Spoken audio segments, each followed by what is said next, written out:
So first of all ఈ మధ్య కాలంలో మనం ఇందాక చెప్పినట్టు ఫెర్టిలిటీ ఇష్యూస్ ఎక్కువ ఉంటున్నాయంటే ప్రధానంగా ఏమి రీజన్స్ అంటారు? అంటే ఒకటి అని చెప్పడానికి లేదు, there are multiple reasons. Okay. So మనకి మామూలుగా ఫర్టిలిటీ ఇష్యూస్ అనే కాదు, జనరల్ హెల్త్ ఇష్యూస్ కూడా పెరుగుతున్నాయి.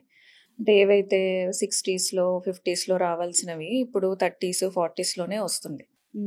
దానికి మెయిన్ రీజన్ ఏంటి అని if we go back and see, main reason, first reason any health issue, reproductive అనే కాదు, ఎనీ హెల్త్ ఇష్యూకి first life style. Okay. So life style అనేది చాలా చేంజ్ అయిపోయింది. లైఫ్ స్టైల్ అనుకుంటే అందులో మనకి ఫస్ట్ డైట్, యాక్టివిటీ, తర్వాత స్లీప్, తర్వాత హ్యాబిట్స్, స్ట్రెస్ మేనేజ్మెంట్, ఈ 5 ఆస్పెక్ట్స్ బాగా డిస్టర్బ్ అయ్యాయి. ఎస్. మనం ఒప్పుకోకపోయినా టెక్నాలజీ పెరుగుతున్న కొద్దీ మన లైఫ్ స్టైల్ ఇంప్రూవ్ అవ్వాల్సింది పోయి ఇంకా పాడవుతోంది.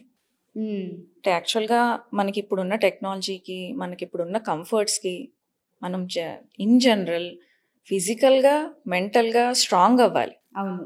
కానీ generation to generation we're becoming weaker and weaker. Correct.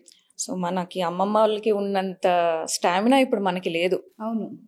So ఇదన్నిటికీ మెయిన్ కారణం first is life style. So వాళ్ళు లీడ్ చేసిన లైఫ్ స్టైల్ వేరు, మనం లీడ్ చేసిన లైఫ్ స్టైల్ వేరు. అందులో మెయిన్ డైట్. ఓకే. సో డైట్లో అప్పుడు తినే ఫుడ్కి ఇప్పుడు తినే ఫుడ్కి నక్కకి నాగలోకానికి ఉన్నంత డిఫరెన్స్ ఉంది, incomparable. Okay. Okay. Diet availability ఎక్కువైంది, ఫుడ్ అవైలబిలిటీ ఎక్కువైంది, అంటే క్వాంటిటీ పెరిగింది, క్వాలిటీ పడిపోయింది. అవును. సో దాని ఇంపాక్ట్ మన రోజు లోపలికి బాడీలోకి పంపిస్తున్నాము, దాని ఇంపాక్ట్ ఖచ్చితంగా ప్రతి ఒక్క సిస్టమ్ మీద ఉంటుంది. ఆ సిస్టమ్స్లో రీప్రొడక్టివ్ సిస్టము, సెక్షువల్ హెల్త్ అనేది కూడా ఒక భాగమే.